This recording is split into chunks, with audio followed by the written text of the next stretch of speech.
मनाने के लिए इकट्ठा हुए हैं। इनका जन्म कब हुआ? 14 अप्रैल 1891 को मध्य प्रदेश के महू गांव में हुआ था। ठीक, और इन्होंने क्या मेन काम किया है? इन्होंने जो हमारे समाज में कुरीतियां थी, जैसे छुआछूत, पहले लोग छुआछूत बहुत मानते थे ना कि वो छू लिया तो फिर घर में आके नहाना है, ये वो। ठीक, तो उन्होंने उसी कुरीतियों को समाज से दूर किया। तो मतलब लोगों के बीच, लोगों को सबको इक्वल करके इन्होंने समझा। ठीक, और इन्होंने फिर क्या है, जब हम लोग का संविधान बनना था तो ये संविधान सभा के सदस्य थे, संविधान सभा के सदस्य थे, और इन्होंने जो है संविधान लिखा। और ये बताओ संविधान कितने दिन में लिखा गया? संविधान को लिखने कितना टाइम लगा? 2 साल 11 महीने। Very good. तो इनको मतलब इतना टाइम लगा। और इनका मृत्यु कब हुई थी? 6 दिसंबर 1956।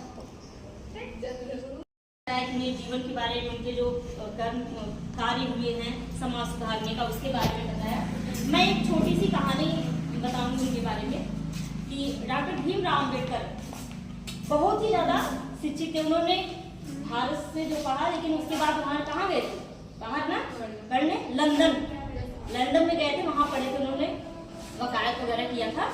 तो मुझे एक छोटी सी शायरी उनके पर है, मुझे याद आ रही है कि 14 गुण में राम दक्ष थे, 16 में घनश्याम, 36 विद्या में पारंगत भीमराव विद्वान।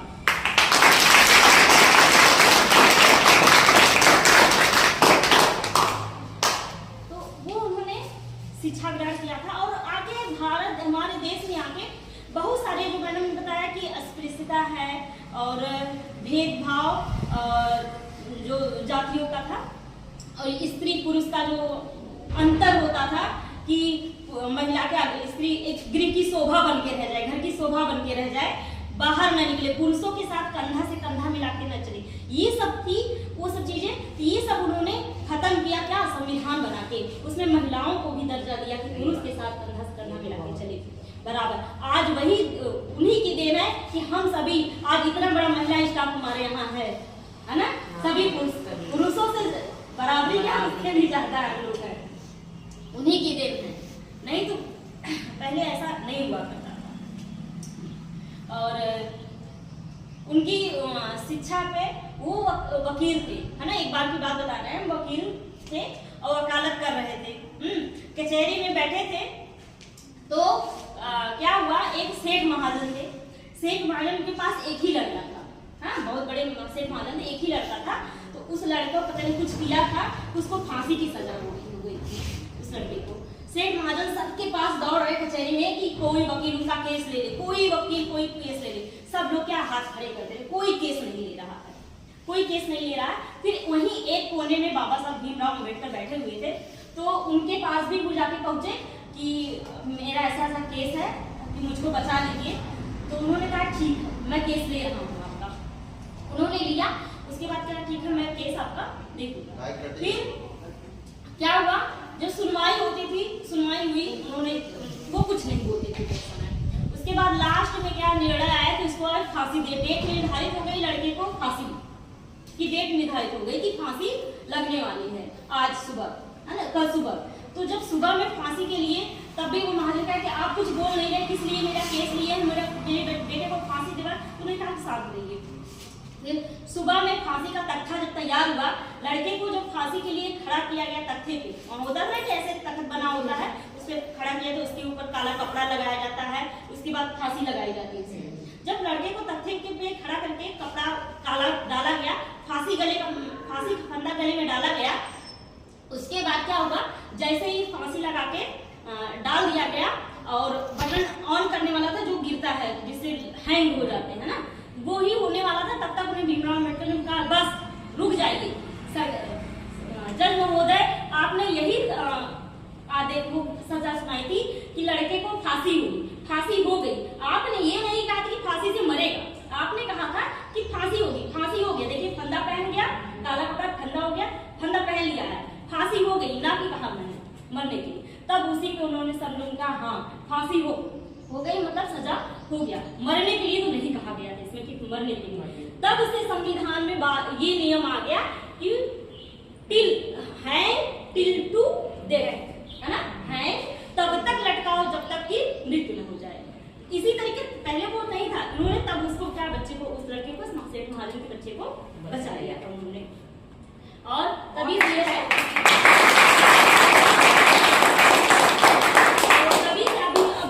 कभी भी फांसी की सजा सुनाई जाती है, सुनाते हैं तो वहां पे उसको लिखते हैं हैंग टिल टू डेथ, ये लिख देते हैं। उसके बाद वो पेन क्या हुआ, तोड़ दिया जाता है, नींव उसकी तोड़ दी जाती कि अब इस पेन से किसी का लिखा नहीं जाएगा। तो ये कहानी थी उनके शिक्षा पे। उन्होंने हमारे देश के लिए, हमारे देश के लिए हम बहुत बड़ा काम किया, बहुत बड़ा योगदान दिया और हमारे संविधान की रचना की। ठीक,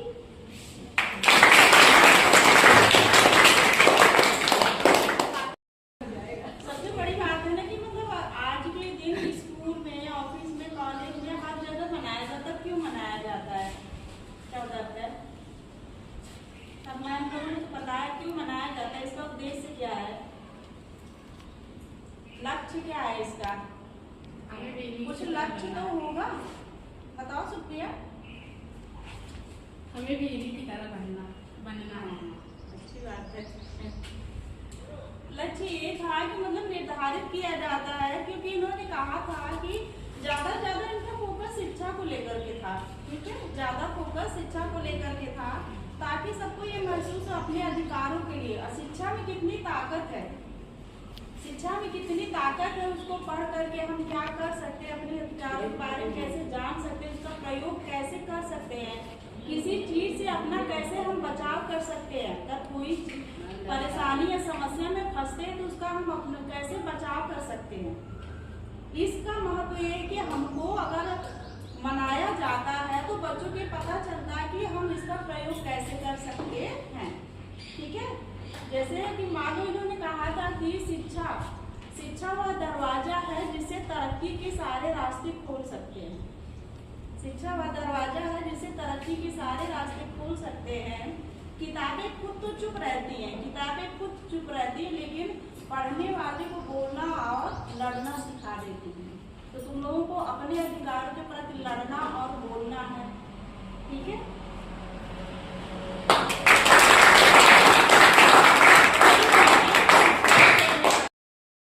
वो क्लास के अंदर पढ़ाई करते, जैसे ब्राह्मण के बच्चे, क्षत्रिय के बच्चे, ठीक, और जो वैश्य और शूद्र के बच्चे थे उनका उतना संस्कार नहीं होता था तो वो लोग क्लास के बाहर पढ़ाई करते थे। और ये क्लास के बाहर ही पढ़ के उन बच्चों से आगे निकल रहे हैं। ठीक, और इनको समाज वो करने लगा कि कितना हम इनको पीछे खींच लें, लेकिन नहीं, जितना समाज इनको पीछे खींचना चाहा उतना इनके आगे बढ़ते गए। और फिर ये क्यों हिंदू धर्म को छोड़ दिए थे, हिंदू धर्म के आवंटन इनको अच्छे नहीं लगे। हिंदू धर्म के जितने कर्मकांड थे, जैसे बड़े बड़े यज्ञ करना, कुआं कूद रहा है तो वहाँ बच्चे की बलि देना, ये सब चीजें इनको पसंद नहीं थी। तो ये क्या किए, हिंदू धर्म को छोड़ करके बौद्ध धर्म को अपना लिए थे। ठीक, और संविधान सभा में जो प्रारूप समिति थी ये उसके अध्यक्ष थे। और प्रारूप समिति का कार्य क्या था, जितनी संविधान की समितियां थी, जो वो लोग लिखे थे, जो समिति, उसका देख रेख करना कि इसमें क्या कमियां रह गई हैं। इसलिए इनको संविधान का जन्मदाता और मुख्य शिल्पकार कहा जाता है। ठीक, शिक्षा व शेरनी का दूध है, जो पिएगा वही दहाड़ेगा, है ना? हाँ, जो जितना पिएगा उतना ही दहाड़ेगा। यही है। बोलिए। और एक बात उन्होंने ये कही थी, बोलिए। औरतों को जब तक हमारे समाज में हमारी औरतों